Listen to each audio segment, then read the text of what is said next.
So like how do we start to reverse this? Because that's kind of where I've been focused on lately. I just finished a book and sent it off to the publisher about how to fight back against the woke and thinking about what average everyday people can do to start fighting back because I truly believe that we're in a cultural revolution right now. We are in a cultural revolution exactly like what happened in China. And I think that if everyday average people don't start standing up and speaking out and fighting back in the real world, not just like sending tweets and what have you, we're gonna have a problem on our hands. What do you think? You're correct. We have the issue. The issue we have to deal with now is, first off, those of us that I'm going to say on the right. And I want people to understand, I'm a conservative. I'm not a Republican. Mm. The Republicans have been as big a problem, as the Democrats in many of these situations. Feckless cowards, all of them. Yeah, and when I look at the Democratic Party and the Republican Party, I see one party that is in a full run towards socialism, and the other one's kind of strolling toward it. Yes, Now, I agree. that being said, people like me usually get forced to vote for Republicans because they're the closest thing we can find. And I want to say that there are some Republicans in the House and Senate that are good people. Yes. So, I mean, when you look at the way Rand Paul's been standing up recently, he's a champion. Absolutely. And he's a Republican, but he's really a libertarian. Yes.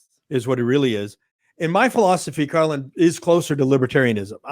My belief is that you and your same-sex partner should be able to own a pot farm and have machine guns to defend it. Exactly. Perfect. So that's it. That's it in a nutshell.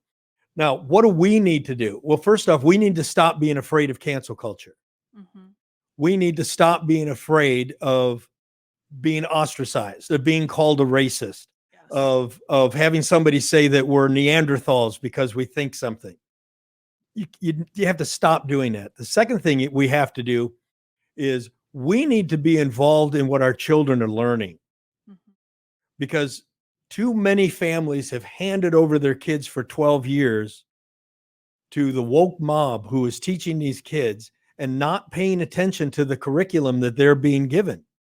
You need to look at what they're doing. You need to look at their tests. You need to read their papers. You need to start looking at the books that they're reading and correct it and tell your kids where it's wrong.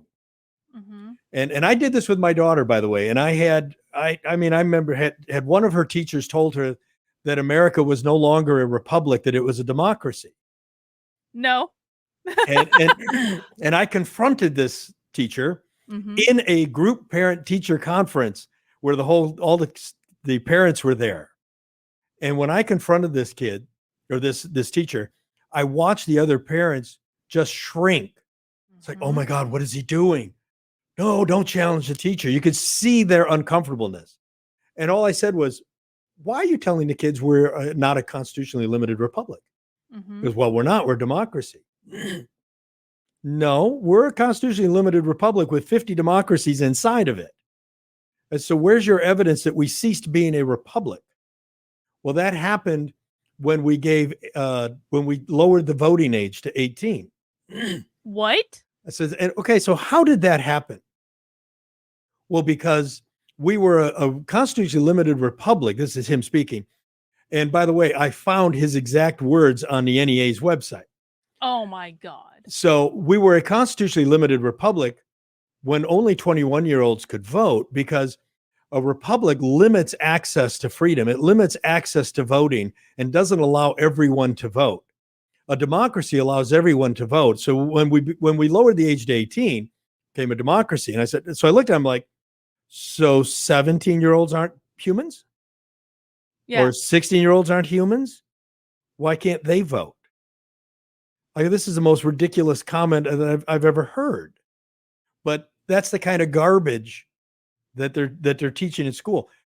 Most people don't know this. You go through the history books that are being taught in K through 12 right now.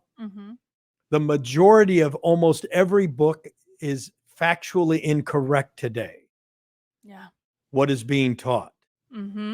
Your kids aren't going to know this if you don't stand up and do something about it. Now, another thing, the left does much better job of getting out and being heard.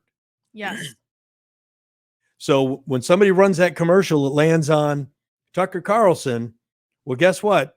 they've got their armies out there that are going to send those emails out and say, Tucker Carlson's white supremacist, I'm never going to buy your product. Mm-hmm. Okay. You need to take your time and send your letters out to those companies. And this is what I used to tell this to the right all the time when Mike Lindell was getting canceled and all of his, pillars were getting put out of the big box stores and everything. And the conservatives were all like, we're going to boycott. We're going to boycott. And I said, have you written a letter to the company telling them why you're not buying their product anymore? And they said, no, why would we do that? I was like, what do you think they're going to think if you just they're not going to know why? Like, you have to tell them. And I've worked in organizations where every complaint letter they get, it goes into a folder and it gets passed around the office and all the directors have to read them. They really do read this stuff. But if you don't give them a chance to understand why you're not buying from them, then you've defeated the entire purpose. So you need to get out and you need to start writing emails. One, start writing emails to corporations, congratulating them for doing good things. I appreciate that you support Tucker Carlson and Fox News. Write them letters when they do the stupid things. Write them letters and tell them, I'm not going to come to your store anymore because you've dropped Mike Lindell because of politics. And just tell them straight up. This is not about Mike Lindell at this point. No. I am telling you, I'm not going to do business with a company that makes a decision on what products I can purchase from them based on politics. I want those decisions based on the quality of products. They need to hear this. You need to be reaching out. I'm going to give you another thing. Walk in the local office to your member of Congress. So in the world of politics, Congress people know that for every one contact they get from a voter, there is 50 to 100 more voters who feel the same way. And if you really want to get their attention, walk in their local office because that actually rattles their cage. Walk in that office and say, I'd like to talk to somebody about Congressperson X position on Bill HR 1. What is your position on HR 1?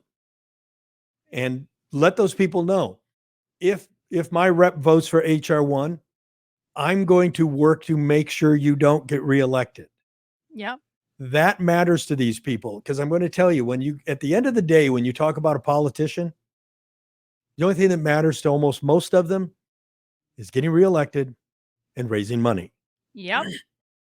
And if they know that people are going to raise money against them and work against them, it actually affects them. We need to be heard. And I think average people might think I'm just one person. I'm nobody in the grand scheme of things. What can I do? Why would they even listen to me? But what people don't understand is that there really aren't that many people doing this. There aren't the left is very coordinated in this. They'll have groups of people that are all going and saying the same things. The right doesn't do this. And so one of the things I learned, I was working with the state representatives in New Hampshire when they were working to pass the anti-CRT bill here. And one of the things they told me is that we only ever hear from people when they are opposed to a bill. We never hear from people when they are supportive of the bill. And so I got 2,000 people to email the state representatives in New Hampshire in support of the anti-CRT bill. And it ended up being right around the same volume of opposition they were getting, but it actually meant much more to them because they're so not used to hearing from people when they're in support of a bill that it actually it didn't even matter that it was about the same volume because they just don't hear that ever. Now, let me tell you what else people need to do, if I could, Carlin.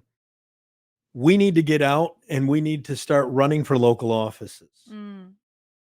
When you look at people, and we've all heard the name of the boogeyman, George Soros, but the reality is George Soros is spending a lot of money financing local elections, and he is really spending a lot of money on attorney generals and prosecutor races. And this is how he is destroying many of these big cities like Chicago and Seattle and LA by putting these prosecutors in place who refuse to enforce the law. Now, school boards, the left is doing a better job of getting out and running for these school boards and city councils. And that's how we're losing control of these schools. So you can take a community that is a generally conservative Republican city, and you'll find they have an all liberal school board because that's who got out and ran for it. And now you're sitting there saying, holy crap, I live in this Republican city With all these conservatives and my school boards insisting on critical race theory, how did this happen? Why would our schools do this? Because we let it happen. So we need to get involved, start going to those meetings and run for those offices. Take control of your school board, take control of your city council. Mm-hmm. The founding fathers, when this country was built, the idea was that the federal government would be the invisible hand, that it would be the least important government in your life, that you wouldn't even pay attention to the federal government because it would be so distant and so irrelevant. And that the government that would really matter would be your mayor, your city council, and then the county officials, and then your governor, that it would be local. We've flipped this upside down. Most people can't even tell you who the name of their mayor is or who's on their city council or anyone that's on their school board. We've lost control at the local level. We need to take it back. Yeah.